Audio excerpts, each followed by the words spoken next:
Hi guys, most welcome to Score High commerce classes. मैं हूँ श्वेता, फिर से एक न्यू टॉपिक को एक्सप्लेन करने के लिए। और जो भी लोगों ने अभी तक सब्सक्राइब कर रखा है, सबसे पहले उन सभी लोगों का तहे दिल से बहुत बहुत बहुत धन्यवाद, थैंक यू सो मच। और जिन लोगों ने अभी तक सब्सक्राइब नहीं किया है, प्लीज सब्सक्राइब कर लीजिएगा। एंड जो लोग वीडियो को शेयर कर रहे हैं उन्हें थैंक यू सो मच। जो लोग भी लाइक कर रहे हैं वीडियो को उन्हें भी थैंक यू। एंड प्लीज ज्यादा से ज्यादा शेयर कीजिए, ज्यादा से ज्यादा लोग सब्सक्राइब कीजिए प्लीज। एंड चलिए विदाउट एनी फर्दर डिले हम अपना जो वीडियो है, जो एक्सप्लेनेशन है, आज का जो टॉपिक है वो मैं समझाना अभी स्टार्ट कर देती हूँ। ठीक है, तो सबसे पहले तो हम बात करने वाले हैं कि ये टॉपिक क्या है आज का। तो वो तो दिख ही रहा है कि वो है प्लेस मिक्स, और you can say channel of distribution, और you can say physical distribution division, whatever. ठीक है, आप तीनों भी आपके डिपेंड करता है आपकी बुक पे क्या लिखा है। इनमें से कुछ लिखा हो गया, तीनों लिखा हो तो भी, है ना। तो प्लेस मिक्स, देखिए अभी तक हम मार्केटिंग मिक्स के बारे में समझ रहे हैं। मेरे जो प्रीवियस वीडियो है वो इसी से रिलेटेड है, नहीं देखे हैं अगर आपको समझने हैं तो वो वीडियो भी देख लीजिएगा क्लास 12 के लिए। और अब हम बात कर रहे हैं प्लेस मिक्स की। अब देखिए प्लेस मिक्स क्या होता है, तो यहाँ पे हम इसे समझ सकते हैं चैनल ऑफ डिस्ट्रीब्यूशन के थ्रू भी, या फिर फिजिकल डिस्ट्रीब्यूशन डिवीजन के थ्रू भी, जिसे हिंदी में कहते हैं भौतिक वितरण संबंधी निर्णय या माध्यम। ठीक है, तो भौतिक वितरण संबंधी निर्णय या माध्यम। अब देखिए कुछ भी प्रोडक्ट, कोई प्रोड्यूसर जब कोई प्रोडक्ट बनाता है तो वो प्रोड्यूसर से कस्टमर तक आने में बहुत सारी चीजें होती है। सबसे पहले तो वो ऐसे ही नहीं होता कि हमने ऑर्डर किया और फटाक से आ गया। बहुत सारी चीजें होती है, तो किस चैनल के थ्रू आया होगा, ट्रांसपोर्ट के इतने सारे व्हीकल्स वगैरह किसके थ्रू आया होगा, किस ट्रांसपोर्ट के थ्रू आया होगा, कैसे आया होगा, कहाँ कहाँ वो बीच में रुका होगा, कहाँ से स्टार्टिंग हुई होगी, कहाँ कस्टमर तक पहुंचा है, किसके थ्रू पहुंचा, ऐसी बहुत सारी चीजें होती है। और वही चीज यहाँ पर आती है। Physical distribution is concern with making the goods and service available at the right place so that it is easily available to the public. तो सबसे पहले और सिंपली अगर मैं इसे एक्सप्लेन कर सकती थी तो यही था कि जो फिजिकल डिस्ट्रीब्यूशन है वो किस बारे में बताता है कि कोई भी गुड्स या सर्विस वो अवेलेबल हो राइट प्लेस पे, जहां भी उसकी जरूरत है, जहां भी उसके कस्टमर है वहां ये अवेलेबल हो, so that it is easily available to public, ताकि वो सही समय पर कि जब भी जरूरत हो वहां पे जल्दी से जल्दी पहुंच सके। ठीक है, तो यहाँ पे क्या हो रहा है, एक तो सबका जो मैन्युफैक्चरर है अगर हम बात करें तो उनका जो मेन मोटिव है वो क्या है, प्रॉफिट अर्न करना। प्रॉफिट अर्न कैसे करेंगे, क्योंकि जहां भी उस गुड्स की, वो जो पर्टिकुलर सर्विस या गुड्स जो भी प्रोवाइड कर रहे हैं, जो उस प्रोडक्ट की जहां जरूरत है वो उस पर्टिकुलर प्लेस पे राइट टाइम पे उसी वक्त पे अगर वहां अवेलेबल होगा तो इस तरीके से प्रॉफिट बढ़ जाएगा। अगर वो राइट टाइम पे राइट प्लेस पे नहीं है वो सर्विस या वो गुड्स, हम वो प्रोडक्ट, तो ऑब्वियसली बात है कि थोड़े टाइम बाद जो कस्टमर है वो कटने लगते हैं, राइट। तो इसीलिए अब इसी से और इसी से जो है, अगर वो राइट टाइम और राइट प्लेस पे, इससे कॉस्ट को भी बचाया जा सकता है। कैसे, किस डिस्ट्रीब्यूशन चैनल का यूज करें उसके थ्रू। ठीक है, इसको और अच्छे से समझ लेते हैं तो आपको धीरे धीरे ये बात मैं क्या कहना चाह रही हूँ, क्या समझाना चाह रही हूँ, खुद ब खुद समझ आने लगेगी। A channel of distribution is the route. अब चैनल ऑफ डिस्ट्रीब्यूशन क्या होता है, मैं जब से बार बार बोल रही हूँ कि चैनल किस चैनल के थ्रू, तो a channel of distribution is the route or path along with product flow from the point of production to the point of use। मतलब एक वो रास्ता जिसमें कि एक प्रोडक्ट जो है वो जहां पॉइंट ऑफ प्रोडक्शन से, जहां उसका प्रोडक्शन हुआ है, वो पॉइंट ऑफ यूज पे पहुंच पाए, मतलब कि कस्टमर के पास पहुंच जाए। मतलब ये एक वे बताता है कि कैसे एक प्रोडक्ट जहां प्रोडक्शन होता है वहां से आप तक, या एज अ कस्टमर आप तक आया होगा। अपने आसपास आप पहले प्रोडक्ट देखिए, कितने प्रोडक्ट से हम लोग घिरे हुए हैं। ठीक है, अब ये देखिए कि ये किस तरीके से आप तक पहुंच रहा होगा। ये जो प्रोडक्ट जहां आप बैठे हैं वही की मैन्युफैक्चरिंग है सबकी? नहीं, बहुत से प्रोडक्ट होंगे जो आउट ऑफ स्टेट होंगे, आउट ऑफ कंट्री से होंगे, और ये आप तक आए होंगे। कैसे आए होंगे, किन चैनल्स के थ्रू आए होंगे, आपने इन्हें कहाँ से परचेज की थी, याद कीजिए। तो आपको समझ आएगा कि ये सारी मतलब चीज कहाँ से, मैं क्या चीज आपको समझाना चाह रही हूँ, क्या सारी चीजें प्लीज मिक्स में आने वाली है समझने के लिए। ठीक है, तो आपको बस कितना ध्यान देना है, कोई भी पर्टिकुलर प्रोडक्ट को, अपने आसपास के प्रोडक्ट को देखिए और उनका एक सोचिए कि आपने कहाँ से परचेस किया, उसकी मैन्युफैक्चरिंग कहाँ कहाँ की है और वो किस तरीके से आया, और इसी तरीके से आप इसको समझ सकते हैं कि प्लेस मिक्स एक्चुअली में क्या है। Now channel of distribution. अब देखिए प्लेस मिक्स में क्या क्या चीजें आती है। इसे ही कहते हैं चैनल ऑफ डिस्ट्रीब्यूशन। मतलब कि इसमें कौन कौन सी चीजें जब यहाँ से वहां ट्रांसपोर्ट हो रहा है तो क्या क्या चीजें उसमें ध्यान रखा जाता है प्लेस मिक्स में, किन किन किन चीजों को। ठीक है, now storage of warehousing यानी कि भंडारण। अब देखिए प्लेस चेंज हो रही, प्लेस मिक्स मतलब सीधी सी नजर में हम क्या देख रहे हैं कि हाँ एक प्रोडक्ट बना वो हम तक आया, बट उस तक में क्या क्या है। ठीक है, तो सबसे पहले स्टोरेज और वेयर हाउसिंग मतलब कि इसे हिंदी में कहते हैं भंडारण। ठीक है, तो स्टोरेज हाउस तो आप लोगों को पता ही होंगे। ठीक है, बट हर चीज का स्टोरेज हाउस अलग अलग होता है। जैसे कोल्ड स्टोरेज के लिए अलग होगा, अगर वो सब्जियां वगैरह हैं या कुछ ठंडी चीजें हैं, पनीर बटर जब ये सब चीजें होती है तो उनके लिए अलग होता है। फिर नॉर्मल जो और भी टाइप की चीजें हैं, बड़े छोटे कई टाइप के होते हैं, क्योंकि प्रोडक्ट भी कई टाइप के होते हैं, उनके अकॉर्डिंग ये होते हैं। राइट, अब क्या होता है देखिए वेयर हाउसिंग में सामान तो आ रहा है, बट वहां कितना सामान रख सकते हैं, कितने टाइम तक रख सकते हैं। अब ये हायर किए हुए हैं, रेंटल है, या कहीं कहीं कुछ जो मैन्युफैक्चर जो कंपनी होती है वो अपने खुद के वेयर हाउस भी होते हैं उनके इन बिटवीन द रूट, कि जहां जहां वो उनका जहां भी सामान जा रहा है जिस भी रूट के थ्रू आ रहा है तो बीच में वेयर हाउस होते हैं। आजकल तो कुछ ट्रक्स वगैरह मतलब इस टाइप से बनाए होते हैं कि वो चीज उसी में सेफ जोन में यहाँ से वहां ट्रांसपोर्ट होती है। तो कहीं कहीं वेयर हाउसिंग की जरूरत है भी कि नहीं है तो कितनी क्वांटिटी में वहां चीजें रख सकते हैं। तो ये सारा कुछ जो है वो वेयर हाउसिंग से रिलेटेड है। मीन्स टू से ये सारा कुछ जब आप वेयर हाउस के बारे में किसी आंसर को कर रहे हैं तो ये सब कुछ उसमें आप लिख सकते हैं और ये चीज आपको समझनी भी है। राइट, क्योंकि जब मेन प्रॉब्लम यही आती है, मैं बार बार कहती हूँ कि समझ तो सब कुछ आता है बट जब पेपर सामने आता है तो लिखते नहीं आता, तो ये वही प्रॉब्लम का सॉल्यूशन हो रहा है, वही चीजें मैं समझा रही हूँ। ठीक है, तो एक तरीके से मैं आपके नोट्स भी यहीं रेडी कर देती हूँ, अगर आप चाहे तो स्क्रीनशॉट लेके और इसको फिर आपको शॉर्ट में उसी टाइम याद भी आ जाएगा। ठीक है, तो number of market to be served. ठीक है, सबसे पहले कि यहाँ पे वेयर हाउस में सबसे पहले क्या चीज ध्यान रखनी है कि कितने मार्केट तक वेयर हाउस जिस प्लेस पे है वहां से वो कितने मार्केट को सर्व कर सकता है। वहां से मार्केट जो है कौन कौन से पास में पड़ते हैं जहां तक सर्विस दी जा सकती है। ठीक है, मतलब वहां पर अगर प्रोडक्ट है वेयर हाउस में तो वो कितने मार्केट तक पहुंच सकता है। तो ऑब्वियसली अगर वो 10 मार्केट कवर कर रहा है तो 10 मार्केट जितना स्टॉक भी उसे रखना होगा, सीधी सी बात है। सो लोकेशन ऑफ प्रोडक्शन सेंटर, फिर ये भी देखना होता है कि लोकेशन कितनी दूरी पर है। देखिए अगर कोई प्रोडक्ट मुंबई में बन रहा है और उसे ट्रांसपोर्ट करना है इंदौर, तो मुंबई से इंदौर के बीच में अगर वेयर हाउस आता है और उन्हें वेयर हाउस की जरूरत है तो वो कितनी दूरी पर है। अगर वेयर हाउस में मतलब उन्हें कितनी क्वांटिटी में कितना सामान रखना होगा कि मुंबई टू मतलब मुंबई के बीच में। अब सीधी सी बात है कि लोकेशन एकदम मुंबई के पास भी नहीं होनी चाहिए, एकदम इंदौर के पास हो सकती है, बट मुंबई के ज्यादा पास तो होने का कोई फायदा ही नहीं है। जहां से जब मुंबई से माल जो है वो प्रोडक्ट जब निकल जाता है तो उसे किस स्टेज पे उसे कहाँ पे रुकने की जरूरत हो सकती है, किस स्टेज पे उसे जो स्टोरेज हाउस में रखने की जरूरत हो सकती है, और वहां से ट्रांसपोर्ट वापस से इंदौर या कहीं जब जहां भी करना है, जैसे मैंने इंदौर का एग्जांपल दिया, तो इंदौर में ट्रांसपोर्ट करना भी है।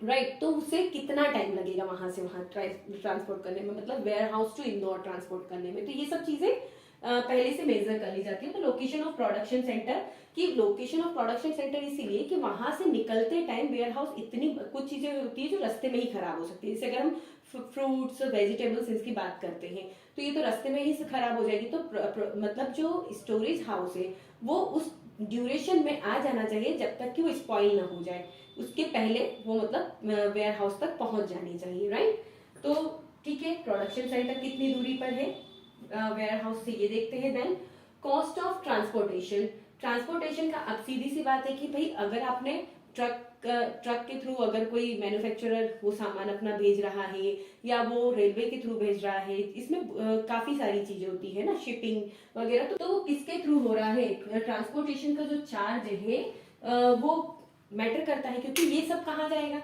जो ट्रांसपोर्टेशन का चार्ज है वो भी जाके ऐड तो वही प्रोडक्ट में होने वाला है, और फिर उसकी भरपाई कौन करेगा, कस्टमर। तो इसकी वजह से क्या होगा, महंगाई बढ़ जाएगी। जैसे पेट्रोल की कीमत बढ़ेगी, पेट्रोल की कीमत से कॉस्ट ऑफ ट्रांसपोर्टेशन बढ़ जाएगी। अगर वो इन्हीं व्हीकल के थ्रू जैसे ट्रक वगैरह इनके थ्रू ट्रांसपोर्ट हो रहा है तो ये बढ़ जाएगी, उसका फिर भरपाई कौन करेगा, हम लोग, क्योंकि वो ट्रांसपोर्ट का जो है हम अपने प्रोडक्ट में ही इंक्लूड करके उनको देते हैं। ये प्रोडक्शन चार्ज हम सॉरी जो ट्रांसपोर्ट चार्ज है एज अ कस्टमर हम लोग ही उसे पे कर रहे होते हैं। राइट, तो इस वजह से ये भी ध्यान देना होता है कि कॉस्ट ऑफ ट्रांसपोर्टेशन की के थ्रू भेजा जाए जिसमें कम से कम कॉस्ट लगे ट्रांसपोर्ट करने में, राइट। देन होता है क्वांटिटी टू बी स्टोर्ड, कितनी क्वांटिटी में स्टोर कर सकते हैं स्टोरेज हाउस में, ये भी देखना होता है। भाई अगर एक स्टोरेज हाउस में आपने जितना भी प्रोडक्ट भेजे हैं उसके आधे ही वहां स्टोर हो रहे हैं, तो फिर आधे की कहाँ व्यवस्था होगी। तो ये चीज तो बहुत ध्यान में रखनी पड़ती है कि स्टोरेज हाउस जो है कितनी क्वांटिटी को स्टोर कर सकता है। इसमें एक और चीज होती है कि स्टोरेज हाउस में ये हायर भी कर सकते, मतलब रेंटल भी हो सकते हैं, और कई कंपनियां जैसा कि मैंने बताया था कि खुद के वेयर हाउस भी यहाँ पर वो उनके होते हैं इन बिटवीन द रूट, कि वो वहां पर अपने वेयर हाउस बना लेती है और वहीं पर जो उनका प्रोडक्शन जो भी प्रोडक्ट होता है वो रख सकते हैं, ठीक है। तो ये चीज भी इसमें लिख सकते हैं। क्वांटिटी टू बी स्टोर्ड में तो मैं समझाई चुकी हूँ कि कितनी क्वांटिटी वहां स्टोर कर सकते हैं, डिपेंड करता है। अदरवाइज उन्हें अगला रूट भी देखना, अगला जो वेयर हाउस है वो भी देखना होता है कि कहाँ पे है, किस तरीके से कहाँ पे स्टोर कर सकते हैं। तो स्टोरेज बहुत इंपॉर्टेंट है। क्योंकि अगर स्टोर नहीं कर पा रहे हैं, वेयर हाउस नहीं मिल रहा है, तो क्या होगा, बहुत सी चीजें तो खराब ही हो जाएगी, स्पॉइल हो जाएगी। और फिर वापस से मेन प्रॉब्लम क्या आती है, जब चीजें सपोज अगर हम वेजिटेबल की बात करें, काफी क्वांटिटी में अगर वो खराब हो रही है, ऐसा तो है नहीं कि थोड़ा बहुत हमारे घर में जैसे 1 किलो टमाटर में से एक खराब हो गया, वो वाली बात नहीं होती ना, वो काफी क्वांटिटी में खराब हो जाएगा। एंड देन क्या होगा, वही उनकी कीमत बढ़ने लगती है। तो बहुत चीजें ध्यान में रखनी पड़ती है। नेक्स्ट होता है इन्वेंट्री कंट्रोल, स्टॉक नियंत्रण जिसे कहते हैं। Inventory means the stock of the, sorry अगर मेरी बेटी की आवाज आ रही हो क्योंकि मुझे आ रही है, आई एम रियली सॉरी, बिकॉज वो छोटी है तो उसकी थोड़ी आवाज मुझे आ रही है, तो आपको डिस्टर्ब हो रहा है, then I am really sorry. So inventory control, inventory means the stock of the raw material, semi finished goods and finished goods that is anticipation of use और सेल्स, है ना। इन्वेंट्री मतलब स्टॉक, सीधी सी बात है, जो स्टॉक में जो goods या जो प्रोडक्ट है उन्हें इन्वेंट्री कहते हैं। अब इसको कंट्रोल क्यों कहा गया है, क्योंकि ये तो देखना होता है ना कि अब ठीक है इसको यहाँ पे आके रखा गया है, वहां पे अब वो हर ऐसा तो है नहीं कि हम लोग जाके स्टोरेज हाउस से या वहां से खरीद रहे हैं, वो जो पर्टिकुलर प्रोडक्ट है वो शॉप टू शॉप पहुंचता है और वो लमसम में पहुंच रहा होगा किसी शॉप से, सपोज किसी शॉप से 100 पॉइंट या 100 की क्वांटिटी में ऑर्डर आया है, किसी से 200, तो उतनी लमसम में पहुंचता है शॉप टू शॉप, ठीक है प्रोडक्ट। अब इसमें क्या हो रहा है, इन्वेंट्री कंट्रोल करना जरूरी है, क्योंकि जब कस्टमर्स को जरूरत होगी तभी वो शॉपकीपर वहां से कांटेक्ट करके वो प्रोडक्ट जो है वो पर्टिकुलर प्रोडक्ट लेके जाता है। अगर ऐसे में इन्वेंट्री कंट्रोल नहीं किया गया, मतलब कि स्टॉक का ध्यान नहीं दिया गया कि कितना स्टॉक में, और सपोज स्टॉक में वो चीज खत्म हो गई है, देन व्हाट, ऐसी सिचुएशन में कस्टमर की नजर में जो है इमेज खराब हो सकती है क्योंकि अवेलेबल नहीं है, ठीक है। तो इसलिए ऑल टाइम अवेलेबिलिटी बहुत जरूरी होती है किसी भी प्रोडक्ट की, क्योंकि जब नीड होती है उस टाइम अगर वो प्रोडक्ट अवेलेबल होता है तो कस्टमर और फिर कंपटीशन, जो कॉम्पिटिटर्स है अगर उनका प्रोडक्ट अवेलेबल है, आप जो मैन्युफैक्चर जो अदर है उसका प्रोडक्ट अवेलेबल नहीं है, तो ऑब्वियस सी बात है कि कॉम्पिटिटर्स को जो फायदा हो जाएगा इसी सिचुएशन में, राइट है, सॉरी, राइट। सो इन्वेंट्री मीन्स मतलब स्टॉक को कंट्रोल करके रखना, आइटम्स टू बी स्टॉक। सबसे पहले तो देखना पड़ता है कि कौन सी आइटम को स्टॉक करके रखना जरूरी है, कौन सी डायरेक्टली डिस्पैच कर सकते हैं। ये भी होता है ना कि कुछ चीजों को स्टॉक ज्यादा रखने की जरूरत ही नहीं होती, ऑर्डर होता है और फटाक से वो, अगर प्रोडक्शन हाउस या प्रोडक्शन जो मैन्युफैक्चरर है, मैन्युफैक्चरिंग जहां हो रही है वो पास में ही है कंपनी या फर्म, तो वो क्या करेगी, वो तो सीधा ट्रांसपोर्ट, उसको इतना प्रॉब्लम नहीं है। बट जो दूर है, जिनको ट्रांसपोर्ट की प्रॉब्लम है, जो काफी टाइम ट्रांसपोर्ट करके अपना जो प्रोडक्ट है वो पर्टिकुलर प्लेस पे भेजते हैं, इन दैट केस क्या होगा कि उसको स्टॉक करना जरूरी है। तो आइटम्स किसको स्टॉक करने की जरूरत है, पहले तो ये चेक किया जाता है कहाँ कहाँ स्टॉक करने की, कहाँ पर एकदम से मतलब ऑर्डर आ जाते हैं, कहाँ ऑर्डर आते ही रहते हैं, तो ऐसी कौन सी जगह है जहां पे स्टॉक करने की जरूरत है प्रोडक्ट को, ठीक है। देन आता है when and how much stock, भाई स्टॉक तो करना है बट कितना करना है और कब कब करना है। एक होता है सीजनल में, सीजन आ गया है तो उस टाइम काफी मात्रा में स्टॉक करना जरूरी होता है, बट अगर नहीं सीजन है, ऑफ सीजन में कितना प्रोडक्ट रखना है, नहीं रखना है, बिल्कुल नहीं रखना है,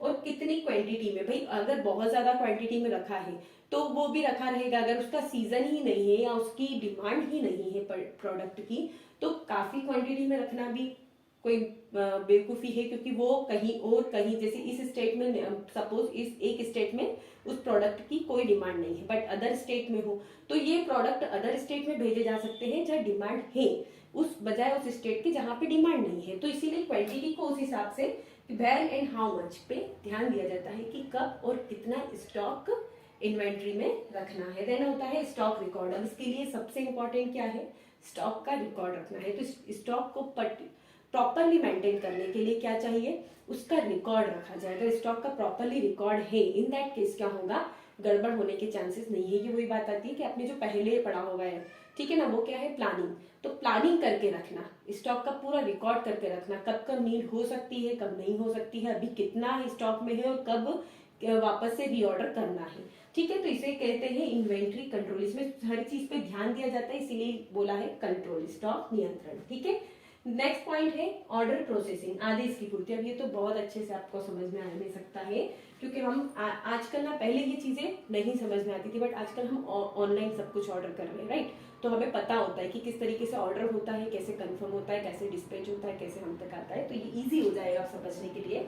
इजी इसलिए क्योंकि पहले ये चीजें जब नहीं थी, ऑनलाइन ऑर्डर नहीं होता था, तो पहले ऑर्डर कंफर्मेशन का एक लेटर भेजा जाता था, या ऑन मोबाइल या थ्रू मोबाइल या फोन वोन के करके बताया जाता था। जब टेलीफोन चलते थे तो फोन के थ्रू बताया जाता था कि आपका ऑर्डर कंफर्म हो गया है, तब तक पहुंचेगा, कि पता भी नहीं होता था कि कब तक पहुंचेगा, कहाँ है, ऑन द रूट कहाँ है। बट आजकल हमें सब कुछ हम ट्रैक कर सकते हैं, राइट। तो इसीलिए ऑर्डर कम्स, सबसे पहले हम ऑर्डर करते हैं and acknowledgement is send to the customer, और फटाक से ब्लास्ट हो जाता है कि ऑर्डर कंफर्म्ड। बड़ी खुशी से हम लोग देख रहे हैं कि कंफर्म हो गया, आने वाला है, और उसके बाद हम चेक करना चालू कर देते हैं।